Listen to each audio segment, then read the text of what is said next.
Oke, selamat pagi Bapak, Ibu, dan Medifriend semua. Kita berjumpa lagi pada acara live stream Medion. Untuk Bapak, Ibu, dan Medifriend semua, saya mewakili tim acara live stream Medion mengucapkan selamat Hari Raya Idul Fitri 1442 Hijriah. Mohon maaf lahir dan batin. Pada hari ini, live stream Medion tidak terasa sudah memasuki edisi yang ke-35. Untuk Bapak, Ibu, dan Medifriend yang kemarin belum sempat menyaksikan edisi-edisi sebelumnya, jangan khawatir, masih bisa disaksikan melalui igtvmedion.id. Bagi Bapak, Ibu, dan Medifriend yang baru pertama kali mengikuti acara ini, program live stream Medion kami diadakan dengan tujuan memberikan edukasi dan update seputar dunia peternakan, sehingga bisa menjadi sumber informasi dan juga inspirasi bagi banyak pihak. Tidak hanya para pelaku bisnis peternakan, namun juga bagi rekan-rekan akademisi. Oke Bapak Ibu sekalian, hari ini saya Lilik Junianto sebagai moderator. Sedikit saya sampaikan di sini untuk pendidikan saya di Universitas Diponegoro Semarang dan saat ini menjabat sebagai Distribution Manager khususnya di wilayah Sukabumi dan Cianjur. Dan saat ini sudah bergabung bersama kita semua Bapak Ibu sekalian dan rekan Medifriend. Pembicara kita yaitu Mas Hermawanto Prianto. Beliau adalah alumni dari Teknik Elektro Universitas Negeri Semarang dan saat ini beliau sebagai Fund Management Service di Galeria Prospera Eterna. Bapak Ibu sekalian dan rekan Medifriend, kami berdua akan mencoba menyampaikan materi pada pagi hari ini mengenai pentingnya maintenance pada kandang close house. Mungkin sama seperti edisi sebelumnya. Di sesi pertama kami berdua akan menyampaikan penjelasan mengenai topik utama. Dan kemudian nanti di sesi kedua kami akan mencoba menjawab pertanyaan-pertanyaan yang sudah masuk dari Bapak, Ibu, dan Medifriend semua. Untuk pertanyaan seputar topik bahasan hari ini, bisa dikirim via email ke cs@medion.co.id. Dan nanti di akhir live stream ini, jangan lupa bagi Bapak, Ibu, dan Medifriend sekalian, kami akan adakan giveaway ya untuk Bapak, Ibu sekalian dan rekan-rekan Medifriend semua. Jadi pastikan tonton terus acaranya sampai selesai ya. Oke, sekarang kita masuk ke sesi yang pertama. Bahwa untuk penjelasannya akan langsung dibawakan oleh rekan saya, Mas Hermawanto Prianto. Silakan Mas Hermawanto Prianto, waktu saya persilakan. Yang Bapak Ibu semuanya, ketemu lagi dengan saya ya. Mungkin Bapak Ibu yang sebelumnya sempat ikut acara Edu Online untuk terkait dengan close house, ini saat pada momen kali ini masih kaitannya dengan close house juga, tapi kita coba bahas terkait dengan gambaran umum perawatan di kandang close house. Semoga Bapak Ibu semuanya dalam kondisi sehat, karena saat ini kita tahu bersama sedang ada pandemi ya di Indonesia ini. Namun tidak menutup keinginan kita untuk saling sharing terkait dengan kandang close house. Ini coba saya mulai saja terkait dengan materi kali ini, yaitu perawatan pada kandang close house. Secara umum akan saya coba sampaikan beberapa kondisi mengapa kandang close house ataupun perawatan yang kita pasang di kandang close house itu perlu kita rawat, dan ada beberapa contoh yang nanti akan saya coba sampaikan bentuk perawatannya itu seperti apa. Nanti ada 4 agenda atau subtopik ya dalam sesi kali ini. Yang pertama kita akan membahas terkait dengan mengapa sih perlu perawatan, nih sekilas, kemudian ada komitmen dari perawatannya itu sendiri, dilakukan oleh siapa dan bagaimana perawatan itu nanti dijalankan, serta perlu adanya yang poin terakhir adalah evaluasi dan juga recording. Kita menganjak ke poin pertama terkait dengan mengapa sih perawatan ini diperlukan ya di dalam kandang close house. Nah, kita tahu ketika Bapak dan Ibu di sini sudah beralih dari kandang open, misalnya yang modifikasi gitu ya, dari kandang open ke kandang close, ataupun yang Bapak Ibu yang tadinya full open, kemudian bangun baru ke kandang close house, tentunya dari segi nilai investasi, kita sama-sama tahu investasi perawatan kandang close house itu tidak murah ya. Kalau dibilang mahal, relatif ya Bapak dan Ibu semuanya, karena itu kita dapetin barang yang kualitas baik, otomatis harganya pun akan mengikuti ya, termasuk dengan performa yang akan kita dapatkan pun akan mengikuti. Namun tadi sempat disampaikan juga oleh Pak Lili bahwa ketika kita punya kandang klosos bukan berarti langsung performanya bagus, tapi kita harus dukung dengan adanya manajemen yang baik, kemudian adanya peralatan yang baik. Nah, peralatan klosos dengan investasi yang relatif tidak murah ini, jika tidak kita rawat, tidak kita pergunakan dengan baik, ini akan ada potensi dari alat tersebut performanya menurun. Kemudian usia pakainya tidak optimal. Contohnya seperti apa? Misalnya Bapak dan Ibu sudah membeli peralatan klosos, contohnya fan gitu ya. Exhaust fan udah beli merek Eropa, kita pasang, periode pertama bagus, periode kedua bagus, 3, 4 gitu ya. Setelah periode 4 kok muncul misalnya hembusan anginnya kurang. Nah, ternyata ketika kita lihat ini tidak ada perawatan. Misalnya komponen-komponennya kotor, berkerak gitu ya, karena kita di dalam kandang kloset itu pasti banyak debu, baik debu dari sekam ataupun dari pakan. Nah, kalau kita tidak rawat, performa alat itu lama-kelamaan akan menurun. Walaupun secara usia, pasti yang namanya peralatan itu akan ada penurunan ya dari segi performanya. Tapi ketika kita akan lakukan perawatan secara rutin, performa ini pun harusnya relatif bisa kita jaga. Kemudian, ketika Bapak dan Ibu di lapangan pakai terus gitu ya peralatan klososnya, tidak pernah di maintenance, tiba-tiba ketika kita masa pemeliharaan ada ayam, kemudian ada kerusakan yang tidak kita ketahui sejak awal, ini bisa muncul adanya biaya tambahan.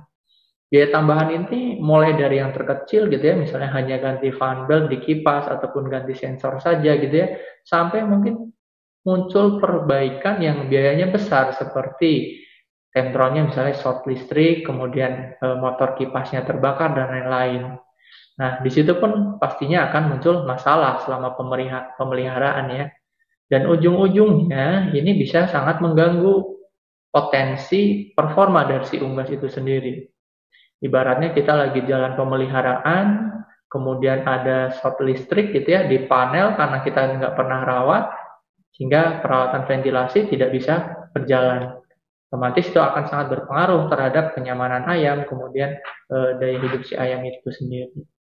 Nah, inilah poin-poin yang mengapa kandang klosos ini, peralatan kandang klosos ini perlu kita lakukan perawatan. Kita pengen investasi di awal yang kita keluarkan itu bisa optimal, kemudian bisa mendukung kelancaran bisnis peternakan. Nah, ini ada salah satu contoh nih. Ini ada sebuah fan. Kalau kita lihat kondisinya sangat kotor. Nah, fan ini pun ketika kita nantinya akan pelihara baru atau di broiler misalnya ini habis panen, ini harus kita bersihkan. Kalau di layer berarti periode produksi pun tetap ada waktu maintenance. Contohnya ketika baling-baling dari si kipas nih, misalnya dia kendor gitu ya, sehingga putarannya itu tidak bisa maksimal karena dia terganggu oleh kondisi yang tidak bisa berjalan dengan baik. Ternyata ketika kita lihat ada apa saja di situ yang potensi bisa muncul. Blade-nya karena goyang, V-belt-nya mudah aus ya, karena di sini tidak stabil. Dengan tidak stabil itu pun artinya kinerja motor yang menggerakkan si baling-baling ini pun akan terasa berat. Nah, di sini nanti dampaknya apa? Ini secara teknis gitu ya, ketika motor listrik ini berat, dia pasti akan mengkonsumsi buat listrik itu yang relatif lebih tinggi. Karena di situ biasanya akan ada arus listrik yang naik. Arus listrik ini kalau kita kalkulasikan menjadi daya, kemudian dia berjalan terus-menerus, ini bisa berkorelasi dengan biaya kos listrik. Kos listriknya bisa jadi akan sedikit naik ketika kinerja motornya itu tidak sesuai dengan standarnya. Kemudian bisa muncul kerusakan part. Dan ketika ini berjalan ketika pemeliharaan, ini bisa potensi ke suplai udara di dalam kandang itu sendiri. Ketika suplai udara terganggu, misalnya muncul adanya dead spot, kemudian kecepatan anginnya rendah gitu ya karena efek kipas yang tidak optimal, ini bisa mengganggu ke potensi dari unggas itu sendiri, performanya akan sedikit terganggu. Nah, ini kita tidak inginkan ya. Ketika kita sudah punya peralatan klosos, kok ternyata ada performa yang seperti ini kita harus hindari. Karena selain berpengaruh ke unggasnya sendiri, itu akan berpengaruh terhadap cost ya. Karena di situ ujung-ujungnya ketika ada kerusakan, kita ada biaya beli partsnya, kemudian kita ada juga biaya untuk misalnya manggil teknisi dan lain-lain ya, itu sangat berpengaruh. Kemudian contoh lain di feeding line. Tidak jarang kandang klosos sudah menggunakan feeding line. Ini biasanya untuk kandang-kandang yang panjang ya, sampai 120 meter, itu udah mau menggunakan feeding line otomatis atau pen feeder. Nah, yang sering luput di pemeliharaan peralatan ini adalah di bagian hopper. Ketika kita selesai pemeliharaan, contohnya di broiler gitu ya, kadang di sini masih ada sisa-sisa pakan, masih ada sisa pakan yang itu seringkali juga terlewat, tidak kita bersihkan, sehingga berpotensi ke apa? Bearing augernya misalnya berkarat gitu ya, seperti pada foto di sini. Ini kondisinya dia berkarat.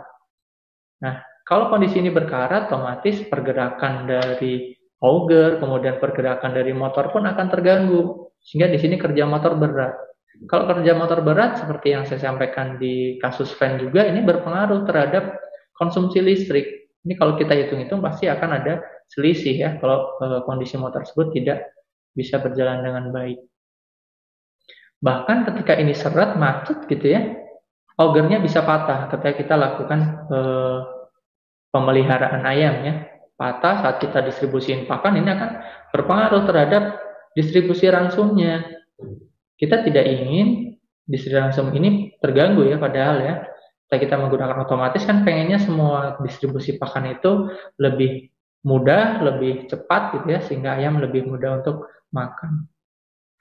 Potensinya apa ketika tadi terjadi kerusakan? Misalnya feed intake-nya tidak tercapai karena kita ada waktu tunggu ya, si ayam di area pen feeder ini ada waktu tunggu perbaikan gitu ya, sehingga dia tidak makan dan mulai stres juga karena adanya aktivitas perbaikan di dalam kandang. Otomatis ujungnya downtime dan juga biaya perbaikan ini muncul. Dalam biaya-biaya ini pun harapan kita ketika di kandang klosos kan kita minimalkan ya, karena kita pengen nantinya harga pokok produksi ataupun HPP-nya bisa bersaing dan mendapatkan keuntungan yang optimal. Contoh lain lagi, nah ini simple kelihatannya ya. Jadi ini kasus yang saya temukan langsung seketika saya visit di salah satu kandang layer. Kondisi sensor, ini ada sensor temperatur, dan ini ada sensor temperatur mekanik juga, kondisinya sangat berdebu. Padahal ini saat pemeliharaan. Nah, dengan kondisi ini apa sih yang bisa muncul? Tentu saja pembacaan dari suhu. Ataupun misalnya ini sensor kelembapan juga seperti ini, berarti pembacaan sensor kelembapannya itu tidak akurat.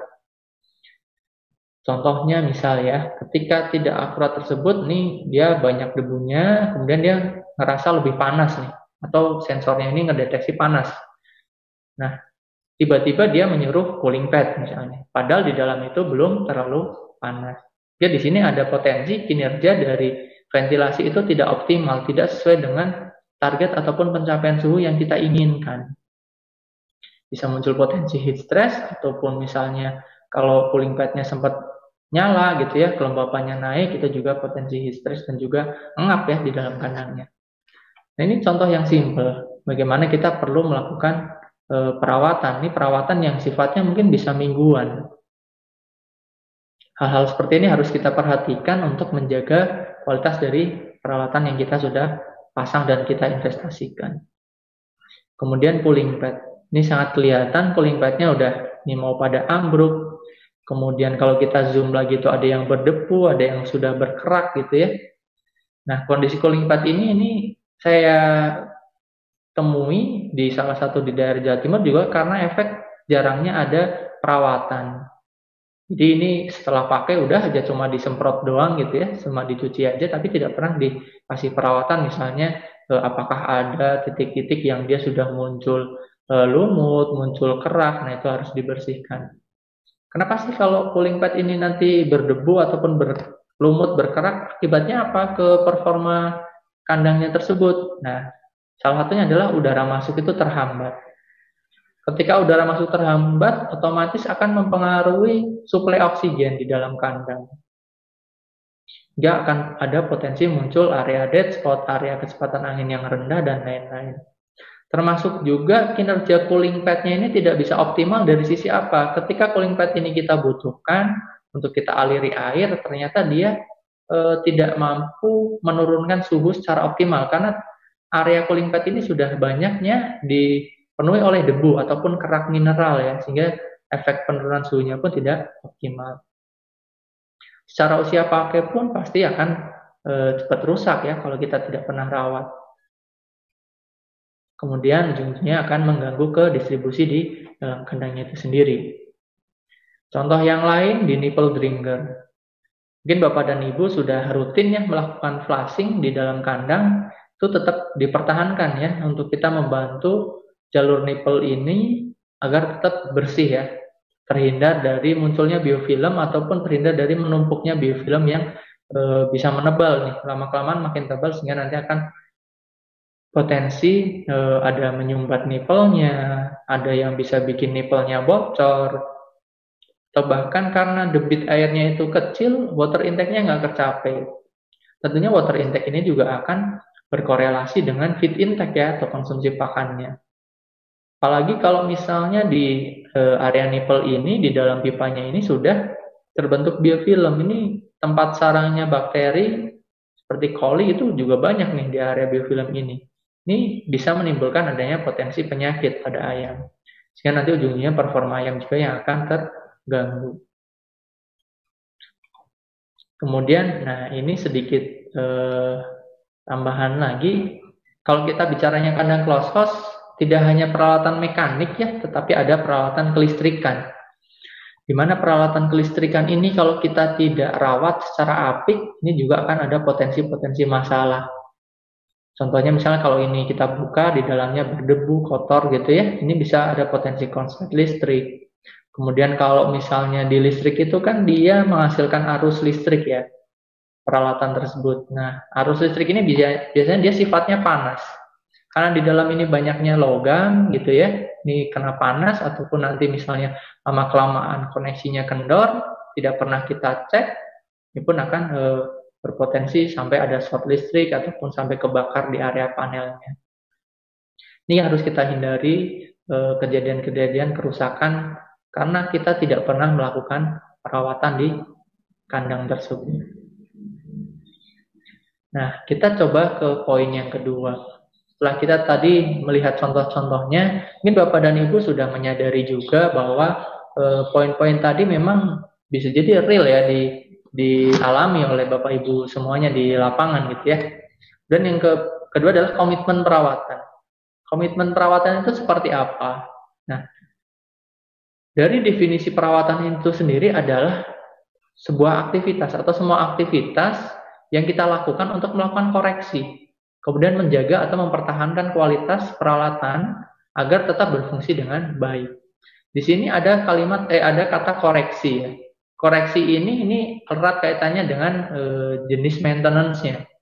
Jadi nanti ada preventive maintenance dan corrective maintenance. Preventive maintenance itu apa? Di sini perawatannya itu ada sifatnya mencegah ya.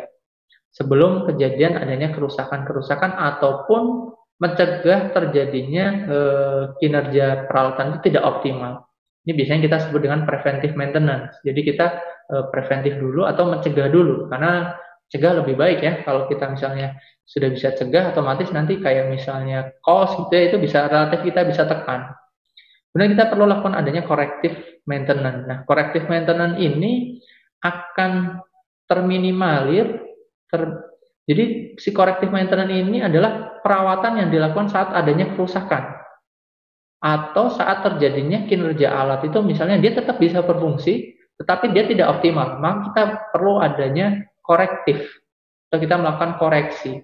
Tetapi corrective maintenance ini lama-kelamaan akan sedikit berkurang ketika kita secara rutin melakukan preventive maintenance. Jadi kalau kita preventive maintenance-nya jalan, korektifnya pun ini bisa kita minimalkan karena peralatan yang kita gunakan itu sudah terjaga dulu nih, udah kita rawat dulu sehingga tidak muncul adanya koreksi di kemudian hari. Kemudian ini salah satu contoh. Kita juga harus perlu komitmen bahwa ketika kita melakukan perawatan itu kadang ada beberapa jadwal ataupun ada beberapa waktu ya. Ini contoh ketika kita perawatan preventive maintenance itu bisa jadi dilakukan oleh teknisi yang dia sifatnya bulanan ya. Misalnya kalau di broiler selesai panen gitu ya. Nah, ini harus kita plankan. Contohnya perawatan panel, perawatan fan, kemudian controller. Ini dilakukan secara periodik berdasarkan jadwal. Tapi ada juga perawatan-perawatan yang tidak perlu dijadwalkan, tapi itu harusnya sudah berjalan secara otomatis. Nah, ini biasanya bisa dibantu oleh operator kandang. Nah, operator kandang ini contohnya apa sih melakukan perawatannya? Seperti tadi, kasus sensornya kotor ya. Kalau operator kandang melihat sensor kotor ya, jangan nunggu teknisi bersihin atau betulin gitu ya. Harus langsung nih, harus secara mandiri, secara kesadaran bahwa dia perlu melakukan perawatan. Perawatannya simpel, hanya melakukan pembersihan, dilap dengan kain. Ataupun membersihkan atau mengganti air filter ya di jalur nipple drinker. Ataupun melakukan flushing. Ini pun contoh perawatan yang bisa dilakukan secara mandiri. Nah, kalau kita kaitkan dengan jenis-jenis komitmen perawatan, ini ada planned maintenance, ada autonomous maintenance. Kalau planned maintenance itu maintenance yang sifatnya pasti terjadwal gitu ya. Kalau autonomous ini secara otomatis dilakukan secara mandiri dan didasari oleh tadi ya, karena mereka juga punya kepentingan dan punya juga keinginan untuk tadi merawat peralatan-peralatan yang ada di kandang. Nah, setelah itu bagaimana sih perawatan-perawatan itu bisa kita jalankan? Tentunya banyak tips dan trik ya. Mungkin Bapak dan Ibu di lapangan juga sudah terbiasa untuk beberapa komponen melakukan maintenance. Tapi di sesi kali ini akan coba saya sampaikan juga beberapa poin ya terkait dengan bagaimana sih perawatan ini dijalankan. Nah, yang pertama, program perawatan itu harus didukung oleh semua pihak. Mulai dari pemilik farmnya, kemudian manajer farmnya, kalau misalnya sudah punya teknisi, oleh teknisinya juga, sampai ke level operator. Tadi kalau kita lihat di komitmen pemeliharaan itu bisa ada yang dilakukan teknisi, bisa ada juga yang dilakukan oleh operator kandang. Dan di sini ada dua poin pertama yang perlu kita lakukan di awal ketika kita memang akan menjalankan program perawatan secara rutin. Yang pertama kita perlu adanya edukasi dan juga training. Kenapa hal ini penting? Hal ini untuk membentuk mindset atau membentuk pola pikir dari baik itu mulai dari pemilik farm sampai dengan operator kandang bahwa ketika performa perawatannya bagus ini bisa mendukung performa dari pemeliharanya itu sendiri. Kemudian kita perlu juga edukasi poin-poin apa saja yang itu perlu dirawat dan perawatannya kapan saja, ini pun perlu kita edukasi. Sehingga ketika muncul kesadaran tadi, mindset bahwa perawatan ini penting, perlu dilakukan, ada yang dia sifatnya bisa harian, bisa sifatnya bulanan, nih semuanya bisa memahami dan nantinya bisa dilaksanakan. Dan yang kedua, kita harus lakukan pembuatan jadwal ya. Jadi program perawatan tadi kan ada yang dia sifatnya mandiri, gitu, autonomous ya. Dia lihat kondisi yang kurang sesuai, kita lakukan perawatan langsung. Dan juga yang harus terjadwal, nah, ini yang planned maintenance. Tetapi dua hal tersebut dan juga perawatan itu sendiri sudah kita bikin, kalau tidak ada komitmen dan juga konsistensi, ini pun hasilnya bisa zonk ya, seolah-olah tidak terlaksana. Nah, komitmen dan konsisten ini sebenarnya akan banyak peranannya adalah di level manajemen ya. Artinya apakah itu di pemilik farmnya yang didelegasikan ke manajer farm untuk melakukan tadi program-program perawatan, harus komit bahwa pelaksanaan maintenance itu harus dilaksanakan dan dijalankan secara konsisten. Nah, ini biasanya akan banyak di-handle oleh tim manajemennya ya, mulai dari pemilik farm ataupun manajer farm. Agar bisa kontrol juga nantinya apakah benar-benar dilakuin atau tidak.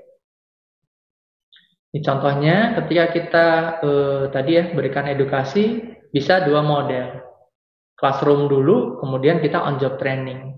Nah, classroom ini kita berikan informasi-informasi baik berupa slide tadi ya, misalnya seperti sesi seperti ini bisa dijadikan sarana edukasi juga. Bapak dan Ibu juga bisa undang ataupun ajak operator kandang ataupun teknisi ataupun manajer farmnya untuk melihat bahwa maintenance itu penting. Kemudian bisa dijadwalkan on job training. Tidak semua operator kandang ataupun teknisi mungkin paham apa saja yang harus dilakukan perawatan. Nah, ini perlu kita ajarkan juga poin-poin mana saja nih yang harusnya dirawat dengan baik dan caranya bagaimana. Sehingga nanti pun perawatan tersebut bisa berjalan optimal dan sesuai dengan standar ataupun kebutuhan dari perawatannya itu sendiri.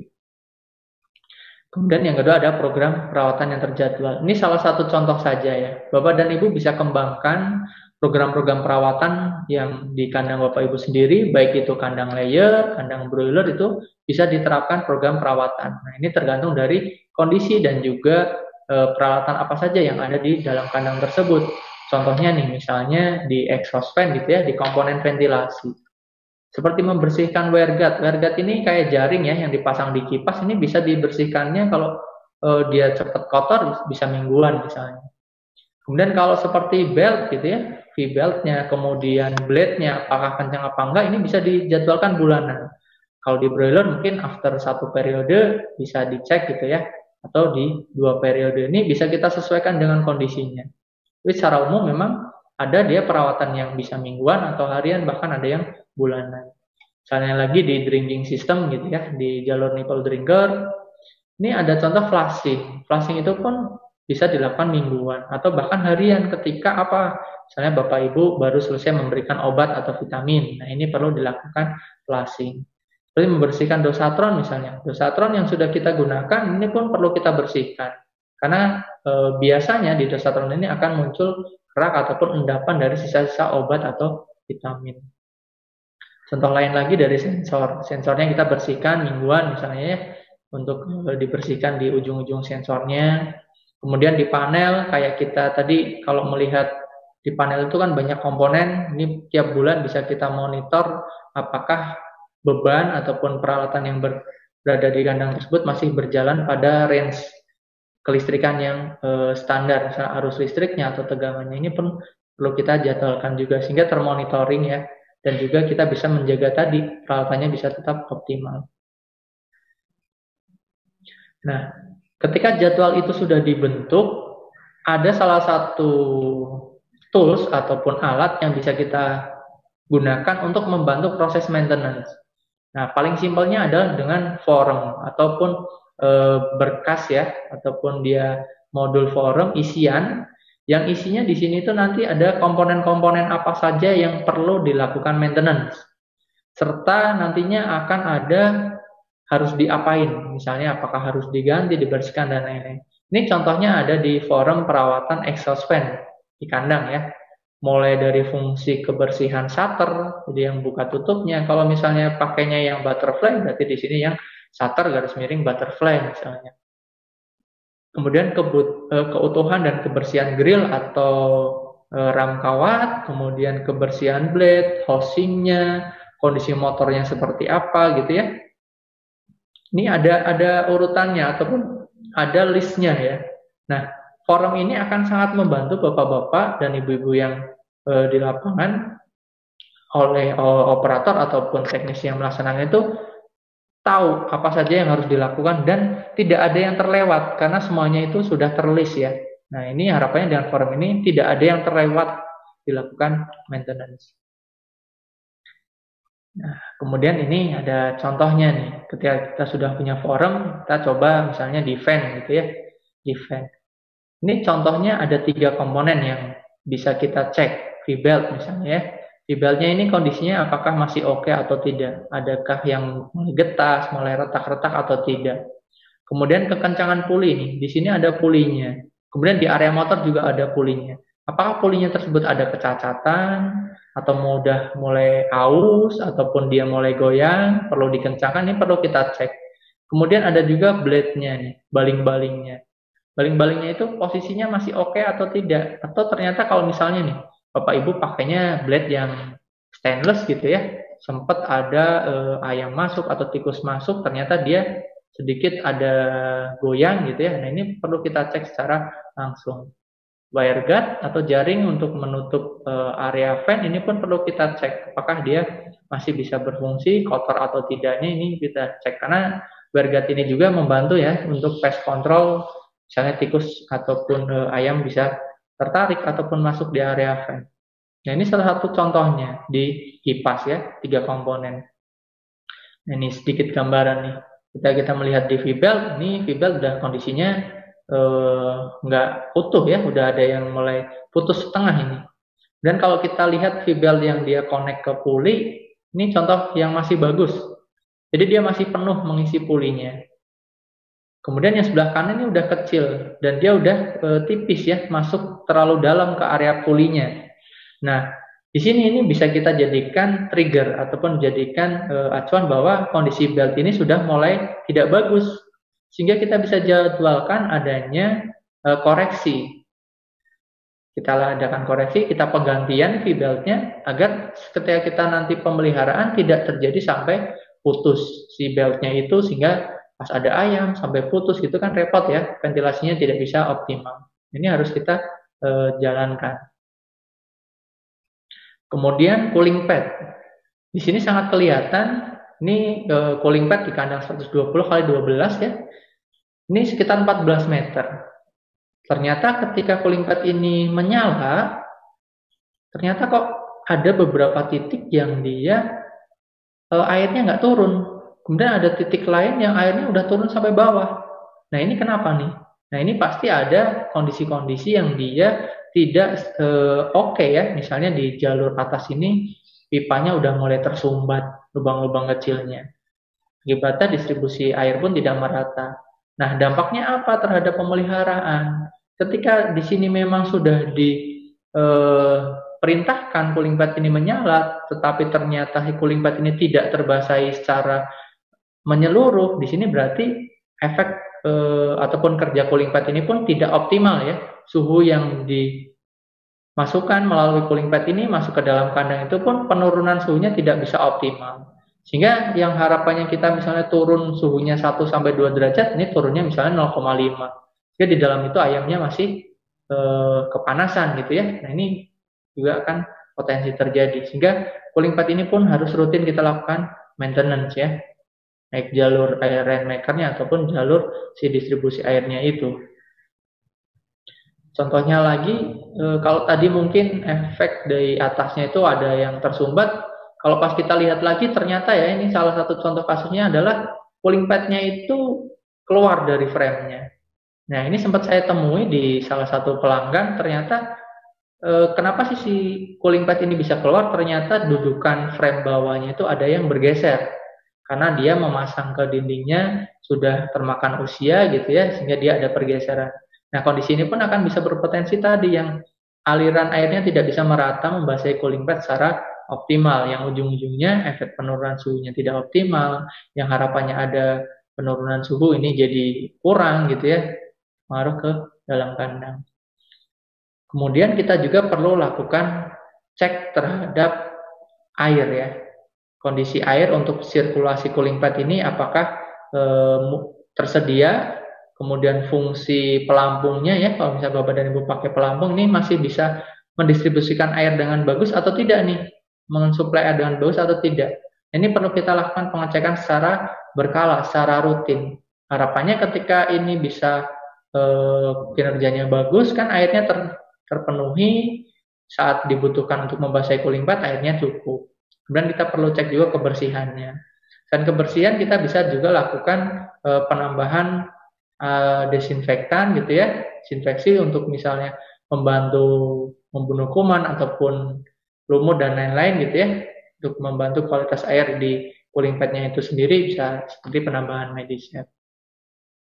Ini salah satu contohnya ya, kenapa kita bisa melakukan maintenance di kandang closed house. Cooling pad sangat penting ya, ini karena kandang-kandang besar nih, cooling pad kan kadang sampai 14 meter ya satu sisinya, ini harus kita perhatikan secara benar-benar karena salah satu kunci ketika kita memelihara di kandang closed house.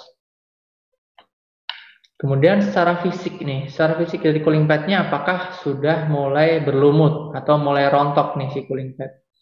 Seringkali terjadi cooling pad ini mudah rontok ataupun ada mungkin yang mengalami melengkung cooling pad-nya itu. Ya, rontok, lumut, kemudian ada yang melengkung. Nah, ini biasanya disebabkan oleh kualitas dari airnya.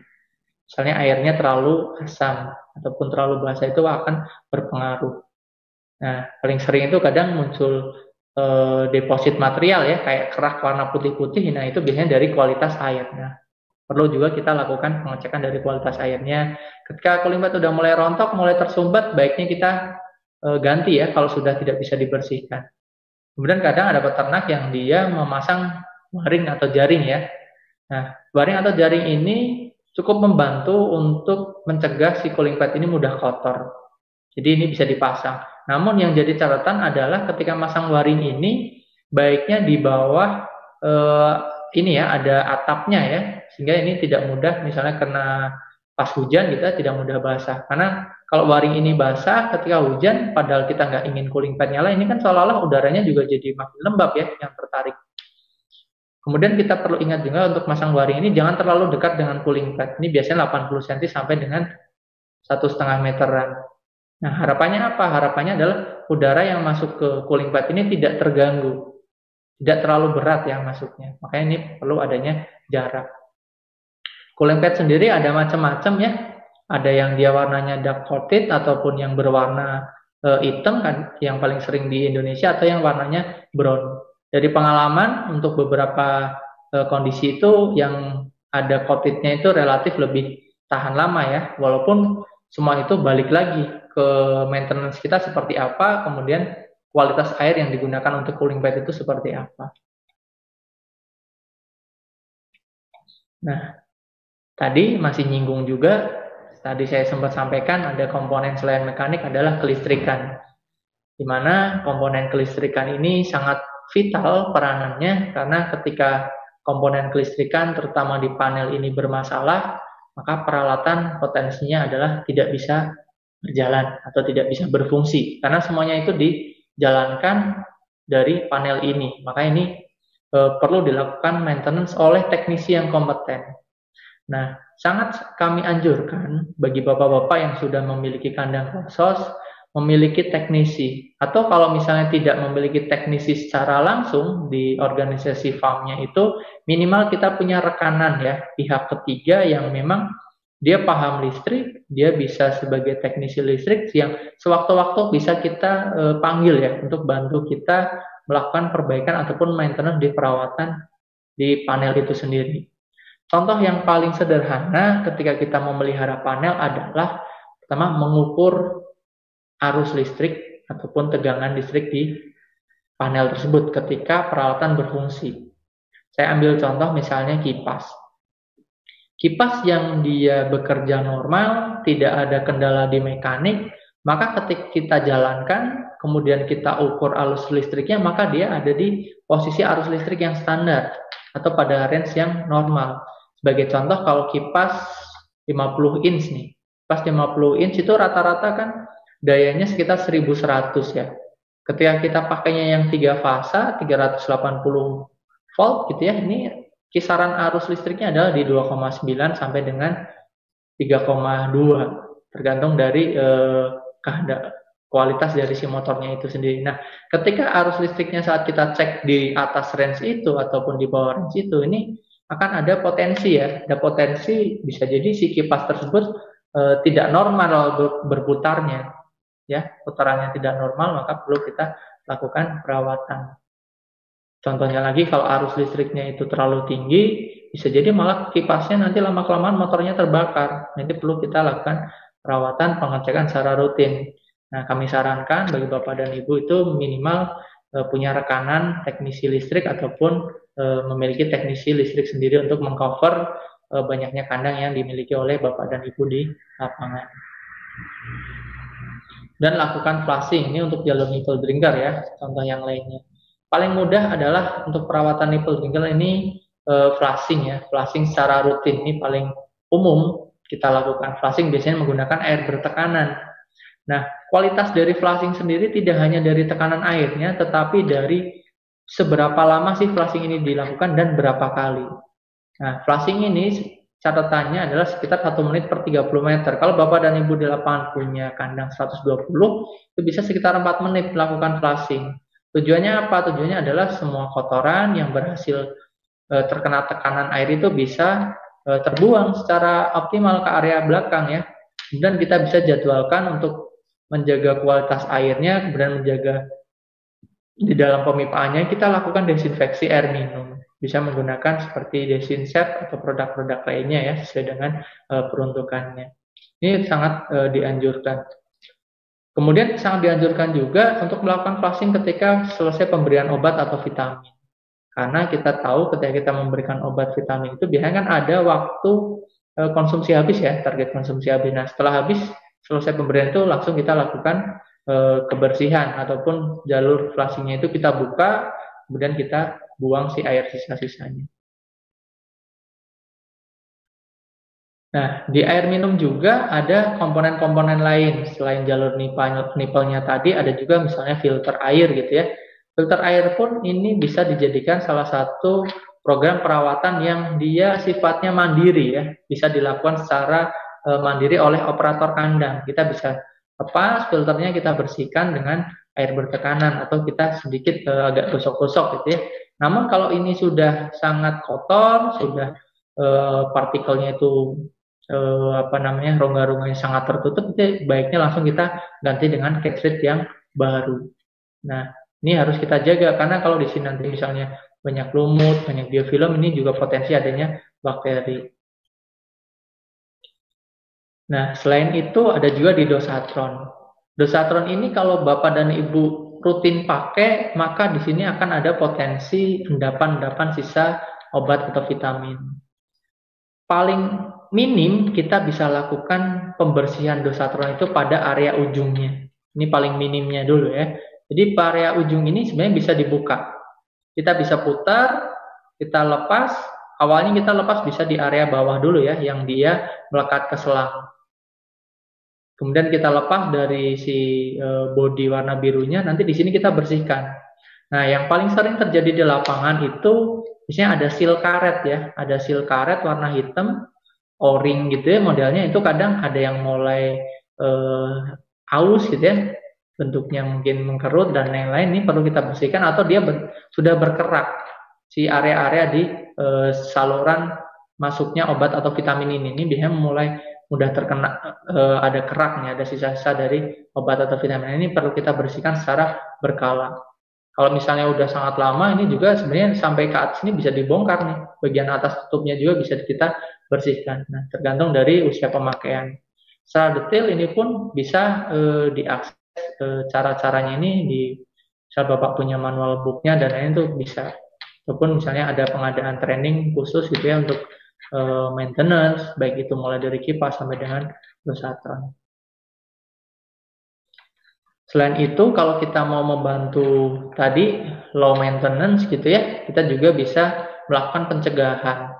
Kita bisa gunakan ada produk Harsonic di alat ini, dia bisa membantu untuk mencegah biofilm itu menempel pada permukaan pipa. Jadi dia konsepnya adalah menghantarkan gelombang ultrasonik. Nah, ini dia daya listriknya karena dia alat elektronik ya, daya listriknya cuma 6 watt. Untuk satu sensornya ini atau satu outputannya ini. Ini bisa sampai 250 meter jalur pemipaan. Nah, dia konsepnya itu ada 2 tahap. Dia menghasilkan gelombang ultrasonik, kemudian dia akan mencegah si biofilm itu menempel. Nah, selain dia mencegah menempel, dia juga akan ada melakukan jadi dari gelombangnya itu dia memecah si membran biofilmnya sehingga dia sudah tidak menempel dan dia juga akan hancur ya, sehingga dia tidak banyak mengendap di pemipaan. Nah, tapi yang terpenting adalah ketika kita menggunakan Harsonic ini, kita perlu lakukan flushing secara rutin, karena dia sifatnya bukan menghilangkan, tapi mencegah ya. Artinya di situ yang tadi misalnya sempat pecah, kemudian sempat mau menempel, kemudian dia terlepas, ini pun perlu kita buang ya dari jalur nipelnya itu sendiri. Kemudian ada contoh lagi di Super Saver ya, pemanas kandang closed sangat umum menggunakan pemanas model space heater atau pemanas yang dia memanasi sebuah ruangan gitu ya. Dari beberapa pengalaman saat saya di lapangan berada di kandang peternak, yang sering terjadi itu heater itu tiba-tiba mati, nggak mau nyala lagi. Nah, biasanya berawal dari kondisi filter di sini. Karena kalau kita tahu di tabung gas itu ya, kalau kita coba kocok-kocok gitu ya, itu kayak ada bunyinya. Nah, di dalamnya itu biasanya ada minyak dan juga ada kotoran. Sehingga fungsi filter ini adalah bantu menyaring.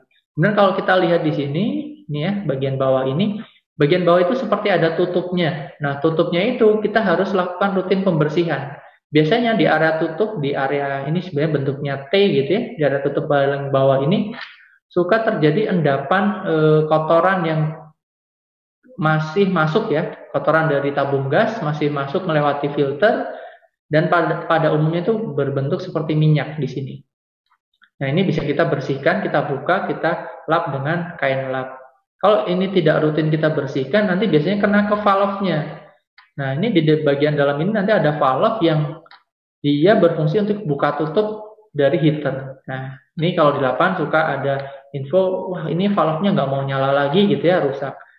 Setelah kita bongkar, kalau kita misalnya bisa bongkar si valve itu, saya beberapa kali bongkar itu di dalamnya sudah banyak minyak. Sehingga kinerja dari mekanik buka tutupnya itu tidak bisa optimal. Jika lama-kelamaan dia makin tidak bisa terbuka, tidak bisa buka tutup, otomatis lama-lama akan rusak. Kemudian contoh yang lain lagi di Super Saver ini yang sangat kritis adalah igniter atau pemantik. Di sini tempatnya percikan api ya. Ini dari sumber listrik, dia mercikin listrik, kemudian tertangkap oleh gas, ini terjadi pembakaran di sini. Nah, kenapa di titik ini sangat kritis? Karena di sini itu terus-menerus terkena api. Sehingga karena dia berbentuk logam, terus-menerus kena api, ini ada potensi muncul kerusakan. Misalnya dia ada deformasi ya, atau si pinnya ataupun si kawatnya itu mulai bengkok gitu ya. Nah, paling sering itu kalau ini mulai bengkok itu kan ini pinnya ada dua ya. Ini agak renggang. Sehingga kalau agak renggang itu biasanya apinya tidak mudah muncul. Atau ada yang sampai patah. Pun perlu kita cek. Kemudian kita juga perlu bersihkan di area sini. Nah, itu salah satu tips ya ketika kita merawat si Super Saver. Ada di bagian filter, kemudian di bagian jalur pembuangan, dan dia ada di area pemantiknya. Ini perlu kita rutin lakukan pembersihan. Seringkali saya temukan heater itu dalam kondisi sangat kotor, sehingga tiba-tiba udah rusak, minta ganti valve atau minta ganti filter yang ternyata harganya tidak murah ya. Padahal kalau kita sempetin 30-40 menit untuk membersihkan, itu biayanya mungkin akan jadi lebih murah kita keluarkan tenaga ya untuk kebersihan merawat di peralatan tersebut. Kemudian Temtron. Nah, ini juga seringkali kita temukan adanya kendala nih di lapangan. Salah satu yang sering terjadi, ini ada 3 poin sebenarnya, ada fuse putus ataupun pengaman seperti sekring ya di rumah itu mudah putus. Kemudian ada power supply yang warna orange ini atau yang kadang warnanya hitam itu terbakar atau resistornya itu terbakar. Nah, kondisi-kondisi ini paling sering terjadi itu akibat listrik yang tidak stabil. Jadi listrik di peternakan itu kan kadang jarak dari gardu itu kan agak jauh ya. Kecuali kalau kita sudah bikin gardu sendiri ataupun trafo sendiri. Walaupun kita bikin trafo sendiri pun tidak menutup kemungkinan kadang ada naik turun tegangan ya, naik turun tegangan. Nah, naik turun tegangan itu baiknya kalau memang intensitasnya sering. Untuk peralatan-peralatan seperti Temtron yang dia memang elektronik ya, kita baiknya sediakan ada stabilizer. Nah, ini bentuk dari pencegahan ya, jangan sampai kita tidak kasih stabilizer, sudah tahu listriknya naik turun, nyerpet juga, tiba-tiba nanti pas pemeliharaan rusak, kebakar. Padahal ini salah satu otaknya ya, peranan vital saat dia mengendalikan ventilasi di dalam kandang closed. Jadi jadinya malah kita peralatannya jadi di on-kan-nya manual gitu ya, dari panelnya semua manual dan kita tidak bisa kontrol suhu serta kelembaban, kemudian coolingnya juga mau harus manual ya. Nah, ini perlu kita jaga dengan ada yang tadi pencegahan biar tidak ada kejadian sampai terbakar ataupun rusak. Itu beberapa tips ataupun contoh yang bisa kita lakukan untuk melakukan maintenance ya. Tidak semuanya saya bisa sampaikan di sesi kali ini, tapi setidaknya ada beberapa gambaran ya bagi Bapak dan Ibu untuk melihat apa saja sih yang perlu dilakukan perawatan. Nah, yang poin yang 4 ini sangat penting, ini bagi kami juga sangat bermanfaat, adalah evaluasi dan juga recording.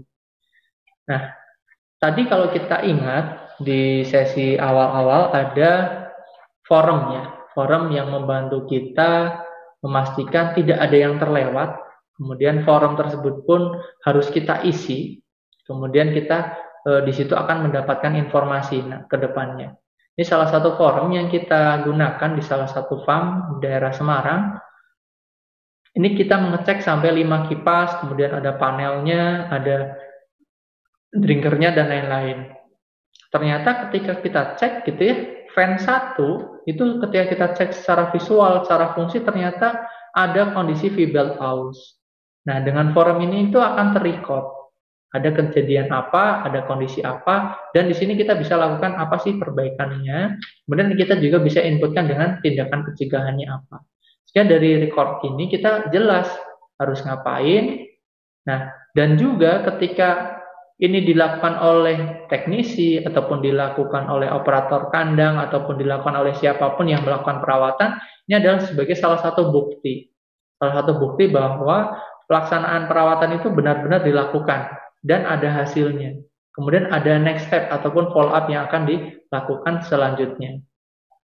Contoh lain lagi, ini contoh forum ketika kita mengukur arus dan juga tegangan listrik. Di sini dari fan 1 sampai 5 ternyata arus listriknya itu dari 3 line semuanya standar nih, masih dalam range-nya 2,9 ampere, 2,9 ampere, ada yang 2,97. Ini masuk dalam kondisi aman ya. Jadi arusnya itu sesuai dengan standar si kipas itu bekerja.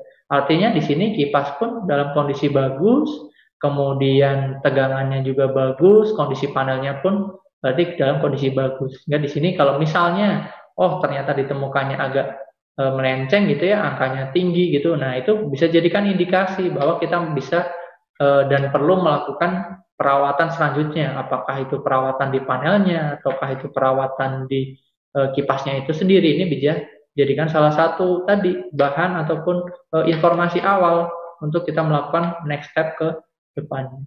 Dari sini beberapa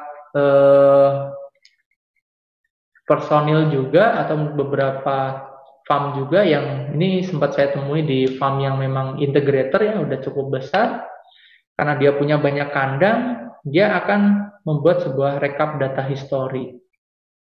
Jadi di sini tuh logbook atau catatan perawatan, ini contohnya ya.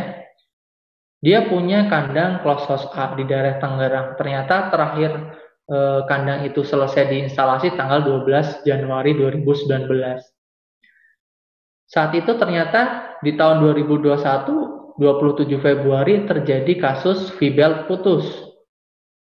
Nah, ini fan nomor 3 ternyata nih. Nah, fan nomor 3 V-beltnya putus, kemudian setelah dicek historisnya, ternyata sejak 2019 tidak pernah ada perawatan. Karena ini mungkin baru pertama kali diterapkan gitu ya, data recordingnya. Nah, di sini mau nggak mau kita harus lakukan adanya tindakan. Tindakannya apa? Ganti bel, kemudian pengencangan. Karena kita kalau melihat penyebabnya itu adalah karena V-belt putus itu karena adanya blade yang goyang-goyang terus gitu ya. Kemudian saat itu juga akhirnya kan dilakukan pengecekan yang lain gitu ya. Ditemukan ternyata putaran fan nomor 1 terlihat tidak stabil atau kendor. Setelah dicek lagi penyebabnya adalah V-beltnya aus, kemudian pulinya mulai kendor, putaran bal-balnya tidak stabil. Nah, di sini perlu dilakukan koreksi lagi nih, perawatan juga. Dengan apa? Karena sudah aus, mau nggak mau kita harus ganti, biar tidak kejadian sampai putus seperti fan nomor 3. Nah, di sini kita menjalankan fungsi preventive maintenance atau pencegahan sampai adanya kerusakan. Contohnya lagi di panel, misalnya ditemukan arus listrik pada fan nomor 4-nya itu tinggi ya, angka pencapaiannya si arus listriknya itu terlalu tinggi, sehingga di situ setelah kita cek ternyata ada koneksi kabel yang kendor. Nah, koneksi kabel kendor ini pun harus segera kita lakukan tindakan, harus kita kencangkan. Dari data-data ini harapannya bisa dijadikan sebagai bahan untuk melakukan improvement ataupun melakukan monitoring secara berkala, sehingga peralatan-peralatan di dalam kandang tersebut termonitoring, kemudian kita tahu nantinya misal usia pakainya ya, ini misalnya tadi V-belt ganti 27 Februari, nah ini rusaknya lagi kapan nih kalau kita rutin melakukan perbaikan, nanti bakalan ketahuan. Sehingga itu bisa dijadikan basis kita untuk misalnya menyediakan stok V-belt dan lain-lain. Dan kedepannya harapannya dengan kita bisa melakukan tindakan pencegahan, maka kejadian-kejadian kerusakan itu pun tidak terulang.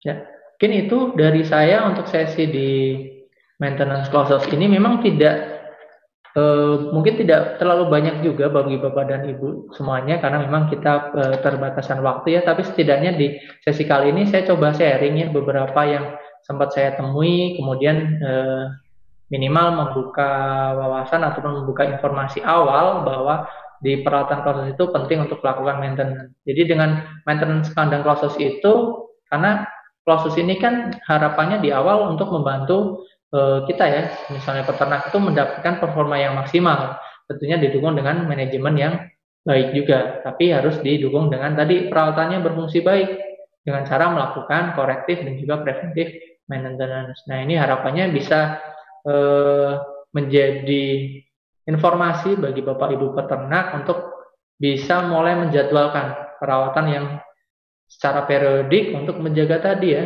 perawatan itu optimal, karena investasinya kan tidak murah ya di closures ini, dan kita harapannya investasi yang tidak murah itu bisa berlangsung lama beroperasinya. Jadi itu saja dari saya kembalikan ke Pak Lili, silakan Pak Lili. Nah, Bapak Ibu dan Medifriends sekalian, itu dia penjelasan mengenai topik pada hari ini. Sekarang kita akan break selama kurang lebih 5 menit ya, Bapak Ibu dan rekan Medifriends semua. Nanti Medifriends semua bisa langsung join kembali di live stream Medion pada pagi hari ini. Dan pertanyaan-pertanyaan yang sudah masuk dari Medifriends akan kita coba jawab satu persatu. Jadi sekali lagi, jangan lupa join kembali setelah ini ya.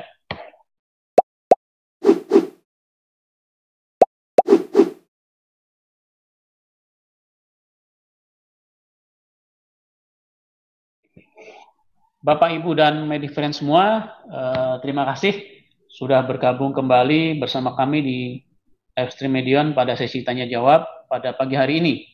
Untuk yang belum gabung, ayo segera bergabung karena kita akan segera mulai sesi tanya jawabnya.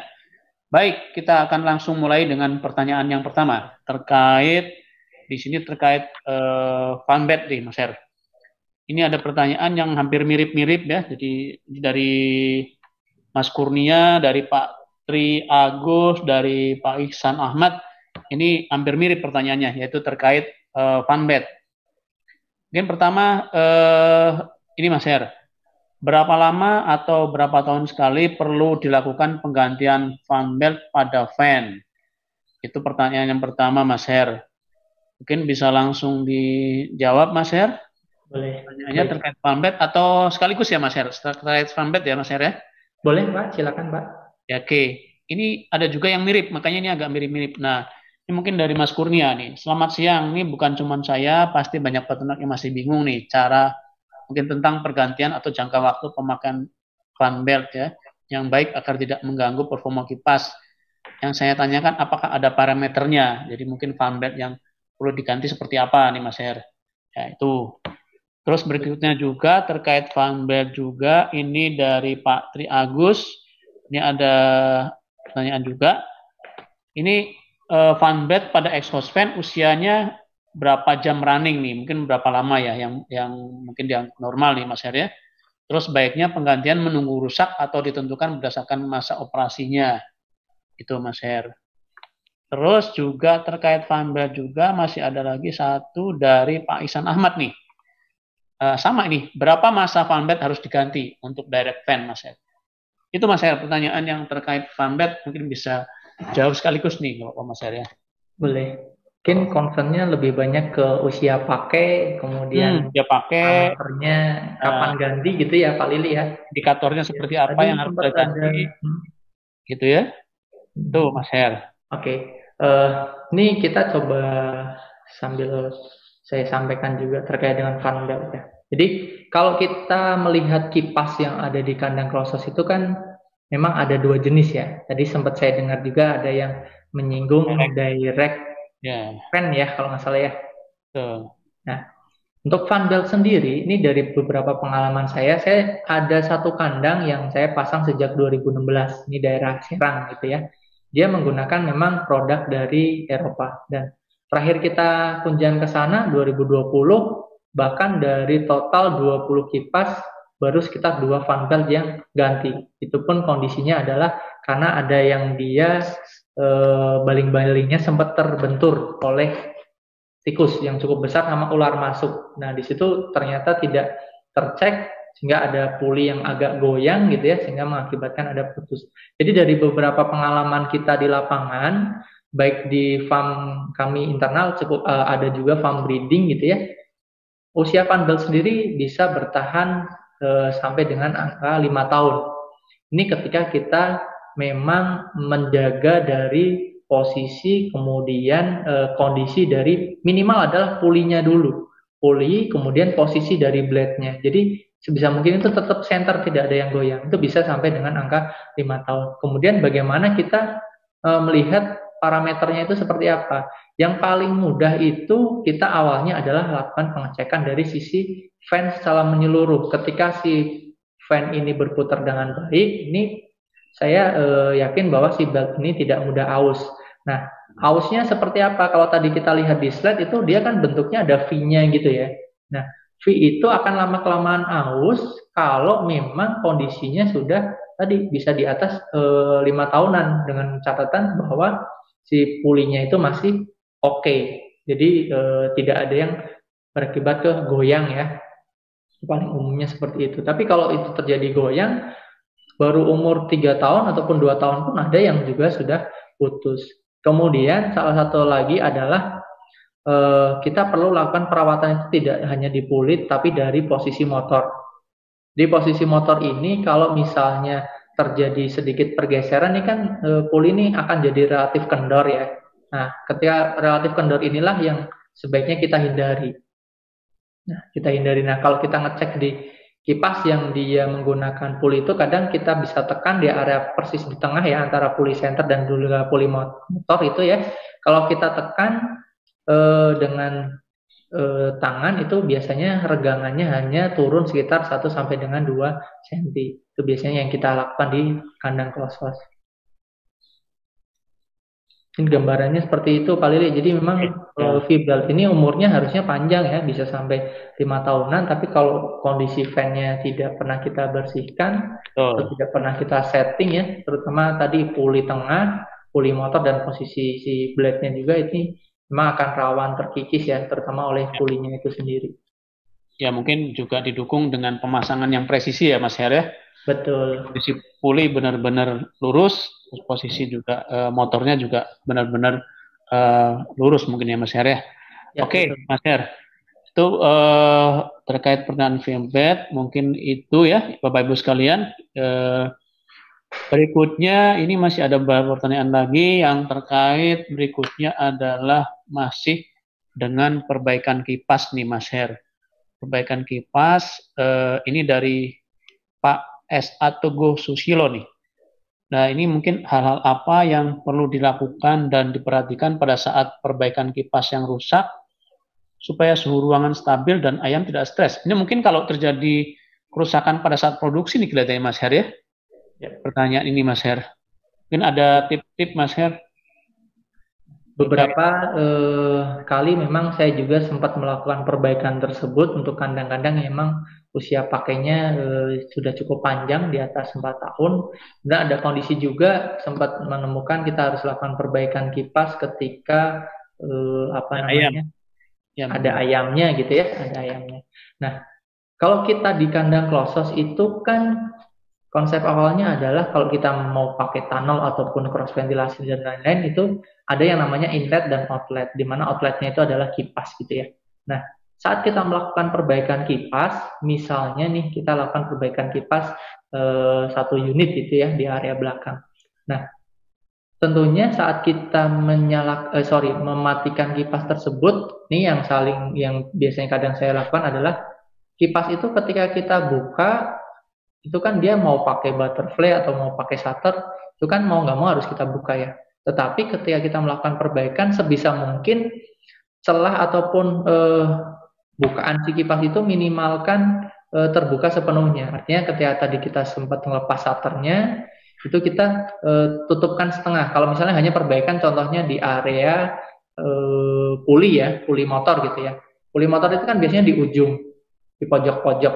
Nah, setengah dari kipas itu kita tutup menggunakan misalnya dari shutternya ataupun komponen lain. Tujuannya apa? Tujuannya adalah sirkulasi udara itu tidak masuk dari area kipas tersebut, sangat minim gitu ya. Agar tadi si distribusi udara di dalam kandang ini tidak terlalu ngempos ya, karena ada masuk dari titik lain. Kemudian lakukanlah baiknya itu jangan siang hari banget gitu ya. Kalau misalnya itu hanya perbaikan setting ya. Kalau dia masih bisa running, itu jangan dilakukan saat siang hari, kita bisa lakukannya mendekati sore. Nah, biasanya sore akan mulai ada penurunan suhu sehingga suhunya pun relatif bisa terjaga. Tapi kalau misalnya kondisi khusus, memang harus siang hari kita lakukan, mau nggak mau, tapi lakukanlah secepat mungkin ya. Jadi jangan cuma mengandalkan satu teknisi, misalnya teknisnya yang datang cuma satu, tapi bantulah dengan beberapa orang untuk saling backup tadi ya. Jadi memang resiko saat kita melakukan perbaikan daya memang cukup tinggi, tapi harapannya kalau kita sudah melakukan maintenance periodik, preventive maintenance-nya jalan, sudah ketahuan sejak awal kalau ada potensi muncul tadi ya, misalnya vibratnya udah mulai aus, ataupun memang motornya bisa jadi putarannya udah tidak stabil, pas berjalannya waktu pemeliharaan terbakar dan lain-lain. Nah, itu bisa teridentifikasi ya sebenarnya saat kita di awal melakukan perawatan secara periodik. Jadi memang untuk di kondisi khusus ada ayam tadi lakukan dengan cepat, bisa dibantu dengan beberapa teknisi. Kalau misalnya saat kita bongkar kipasnya itu masih relatif bisa ditutup, celah udara yang masuk dari kipas yang mati ataupun kita off-kan itu akan lebih baik untuk membantu tidak terlalu banyaknya udara masuk dari arah belakang. Dan lakukanlah pada waktu kalau misalnya itu masih bisa berjalan di area sore hari. Oke, Mas Her. Jadi tipsnya mungkin mendekati suhu-suhu agak turun ya Mas Her, kalau memang nggak terlalu urgent banget ya Mas Her ya. Betul. Bahkan saya pernah melakukan perbaikan itu di daerah Subang, itu saya dini hari Pak. Karena dia sempat putus memang si fan-nya, kemudian kebetulan sih dia kondisinya dari 7 unit kipas baru menyala 5 Pak. Jadi masih umur ada kecil, karena memang saya khawatir mengganggu, saya lakukannya dini hari sekitar jam 5 itu baru saya lakukan perbaikan. Oke, jadi itu mungkin tipsnya ya terkait perbaikan fan apabila ada ayamnya ya Mas Her ya, sehingga mungkin tidak terlalu mengganggu. Oke Mas Her, mungkin ini nggak kerasa Mas Her, waktunya udah 11 menit untuk diskusi nih ya. Oke, kita mungkin masih punya waktu sedikit Mas Her, kurang lebih 4 menitan. Mungkin satu pertanyaan lagi, ini banyak sekali pertanyaan yang sebenarnya mungkin agak mirip-mirip ya terkait cooling pad nih Mas Her. Di sini mungkin untuk pertanyaan cooling pad nih, berapa usia pakai cooling pad dan bagaimana cara melakukan perawatan cooling pad nih Mas Her? Ini juga mirip-mirip nih pertanyaan Pak Tri Agus, terus Pak Iksan Ahmad, terus Pak Tri Wayudi. Ini mungkin terkait cooling pad, mungkin bisa dibahas sedikit Mas Her. Untuk usia cooling pad sendiri, kadang ini yang sempat saya beberapa kali temukan di lapangan itu adalah beberapa peternak, mungkin tidak semua ya, yang dia fokus untuk melakukan treatment air itu hanya pada jalur nipple drinker atau untuk minum ayam. Tapi terkadang lupa untuk melakukan treatment juga air di area cooling pad ya, terutama untuk membasahi cooling pad. Cooling pad sendiri ini yang beredar di Indonesia memang ada 2 jenis ya, yang paling umum, yang satunya dia polos, brown ya, tidak ada lapisannya, ada juga yang dia coating atau ada lapisan hitamnya. Nah, beberapa kali saya menemukan di lapangan nih, untuk yang tipe ada coatingnya ini bisa tahan relatif lebih lama. Berapa lamanya? Terakhir saya pasang yang coating itu 5 tahun belum ada yang ganti sama sekali. Dan ada yang pakai brown yang memang ex China gitu ya, itu di usia 3 tahunan itu ada yang juga sudah ganti. Tapi kalau kita bicaranya perawatan, satu yang paling utama adalah kita menjaga pH dari air. pH dari air cooling pad itu sendiri itu tidak boleh terlalu basah ataupun tidak boleh terlalu asam. Itu sekitar 6,5 sampai dengan 7,5. Karena dengan kondisi pH yang relatif asam, ada 2 potensi yang akan sangat sering muncul.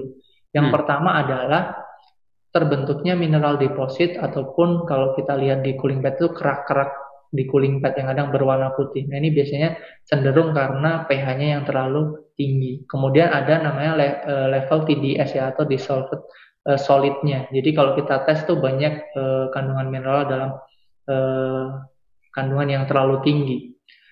Nah, itu perlu kita lakukan maintenance terhadap kualitas si airnya itu sendiri. Paling minim adalah dari pH. Kemudian kita perlu lakukan pengurasan, kalau kita menggunakan yang modelnya bak, artinya dia si cooling pad itu frame-nya menyatu dengan sumber air yang disirkulasikan. Nah, ini rutin-rutinlah lakukan pengurasan, karena di situ kalau lama-kelamaan airnya itu banyak yang mengendap, itu biasanya kotor ya, dan itu berpotensi untuk menyumbat di cooling pad. Itu. Nah, pembersihannya seperti apa? Pembersihan cooling pad untuk kandang-kandang seperti di broiler ini relatif lebih mudah ya, karena pemeliharaan kita kan ya paling 30-35 hari gitu ya. Nah, caranya adalah dengan cara disirkulasikan, plus minus itu sekitar 1 jam ini maksimal. Jadi kadang ada yang disirkulasikan 15 menitan sampai 20 menitan. Tujuannya apa? Tujuannya agar debu-debu ataupun kotoran yang ada di cooling pad ini berangsur turun, dan jangan lupa airnya pun harus terus terisi ya untuk kita sirkulasikan. Kemudian bisa dilakukan dengan pemberian kayak mirip deterjen ya. Jadi ini biasa menggunakan kayak pemutih gitu, tapi dengan konsentrasinya sedikit saja, sekitar 1 tutupnya kecil itu ya, kita sirkulasikan. Tapi setelah itu harus kita lakukan bilas yang continue. Nah, bilasnya seperti apa itu? Saat kita sudah campurkan tadi kayak pemutih atau deterjen itu, kita sirkulasikan 20 menit sampai dengan 1 jam. Nanti akan ada rontokan ya di si cooling pad-nya itu. Setelah rontok kita buang air yang ada di penampungannya, kemudian kita ganti dengan air yang baru untuk kita sirkulasikan.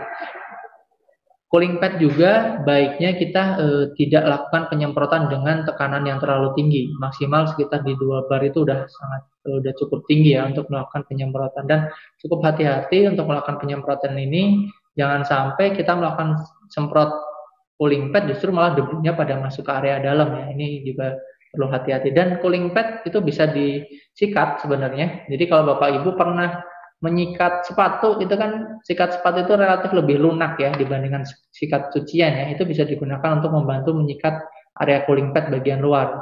Setelah itu kita lakukan sirkulasi secara kontinu. Secara kontinu dan bertahap kita lakukan kuras si sumber airnya. Dan jangan lupa untuk melakukan maintenance secara rutin, bisa mingguan kalau memang kualitas airnya jelek itu ke filter. Jadi di cooling pad itu sebelum dia disirkulasikan biasanya ada filter strainer yang dia baik dari model yang kawat atau yang filter cartridge mirip kertas, itu perlu kita lakukan maintenance ya, sehingga udah kualitas air yang terdistribusi pun akan lebih baik.